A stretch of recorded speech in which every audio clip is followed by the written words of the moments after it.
So the 7 records. I think one of the first questions was, what was one of your first records?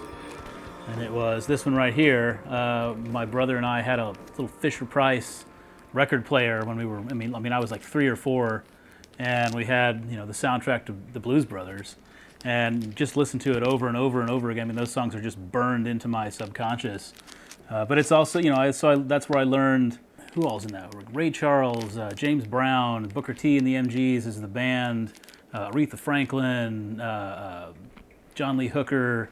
There's a lot of really amazing people that are on this soundtrack, just as a soundtrack in general. But then it just became something we listened to over and over again. There were even some friends of ours that lived down the street in the house we grew up in that would like dress up as the Blues Brothers and like sing along with the soundtrack, in the living room. So that's one that is, I'll revisit every so often. I've probably seen the movie, 40 times at this point. But it's, record number 1 right there. You asked who is someone in your life who kind of got you into records or into music. So a lot of this collection over here was my dad's. They sat down in the basement for years, and so he finally just started bringing them over. So this is one of his. It's a T-Bone Walker record. He was a big blues guy.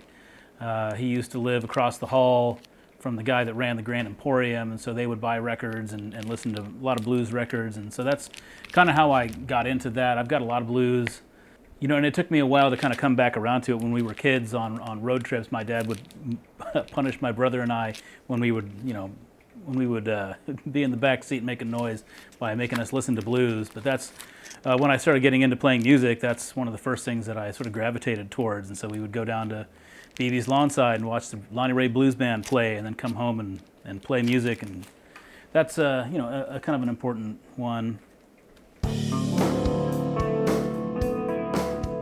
Most of my records, this isn't a real high-end collection. I don't have original first pressings of Beatles records and Bob Dylan records, that kind of stuff. I do have some of that stuff, but they tend to be a little more sort of beat up. Most of my stuff comes from thrift shops and estate sales and the bargain bins. I'll go to the record shops when they have, hey, all the basement stock is $0.25 a piece today, and so I'll come home with a big stack of records. And the thing that I really enjoy about this, one, is it keeps the habit sort of affordable, but I get to learn about all these artists that I would have never encountered otherwise. I buy some records because of the cover. It looks like an interesting cover, or I know, Owen Bradley engineered this record, and so I know he's done other records that I've liked, so I'll pick that up even though I don't know who this artist is.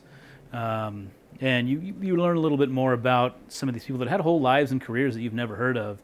So I'll pull out a record that I haven't played much, I'll put it on, I'll listen to it, and I'll just look up information about the label or the artist or whatever, and I discover a lot of really interesting new music that I would have never found otherwise. That the algorithm is not going to point you at that stuff. This is stuff that I found digging through crates at swap meet or at a garage sale.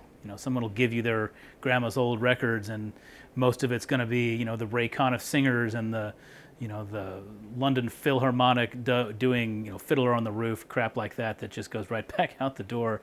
But sometimes you end up with really amazing stuff that you would have never seen or heard of otherwise. And that's one of the things I really enjoy about collecting vinyl and listening to it. Number 3, this may even be another one of my dad's records. But CCR, it's that's one of the first rock and roll bands I started listening to. And then this record is just a time machine, because when I was in college and when I really started buying records on my own, going through junk shops and thrift stores, estate sales, whatever, I would buy junk records, and this was probably one that I picked up for 50 cents, and we would just blast this at full volume in the house. And so every time I put this on and listen to it, it's just an immediate time machine back to kind of that time and those people. And so this is kind of an important record as well.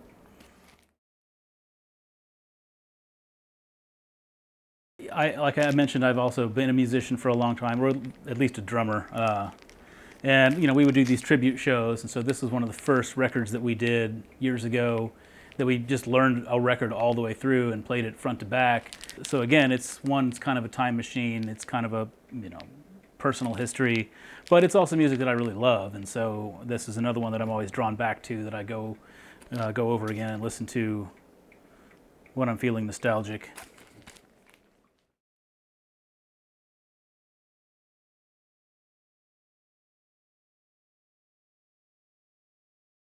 So 4, we'll have Ray Price, The Nightlife.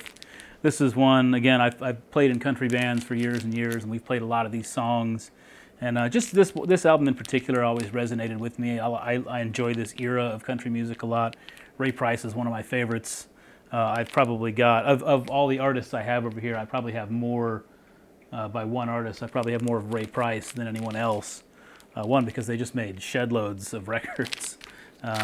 And a large percentage of my collection is country, primarily because it's so easy to collect country in this part of the country, because they just sold the crap out of this stuff in the 60s and 70s.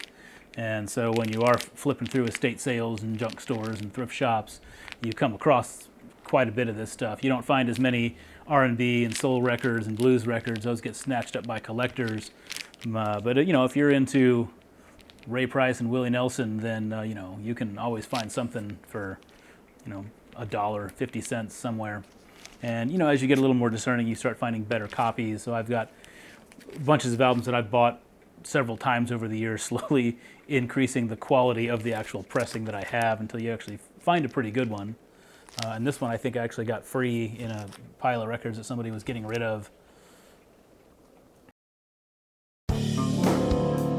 Part of the fun of crate digging and searching through piles of records, the more I learn about music, the more stuff I'm able to find. I read a lot of books, I listen to a lot of podcasts, I watch music documentaries, and you start learning more about the people who are in there. In particular, there's one a 78 I picked up just the other day by a guy named Johnny Ray, and he had been mentioned on a podcast that I was listening to. And so many of the old 78s, it's just a name that you've never heard of, so you don't know what it is, what it sounds like. But I learned about this guy. I really thought I'd be on the lookout for his records, but his career was so early. Most of it is on 78 and not on LP. So I encountered that the other day and pulled it out. Oh, this is great, like 50 cents. Yeah,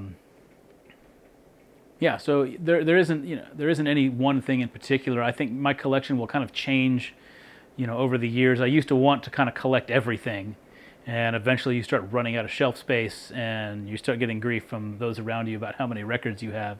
So I try to keep it sort of confined to this shelf of records, more or less. And as I find better examples of stuff, maybe I don't need every single Johnny Rodriguez release. Maybe I can find the 2 that I like and get rid of the other 14 that I have.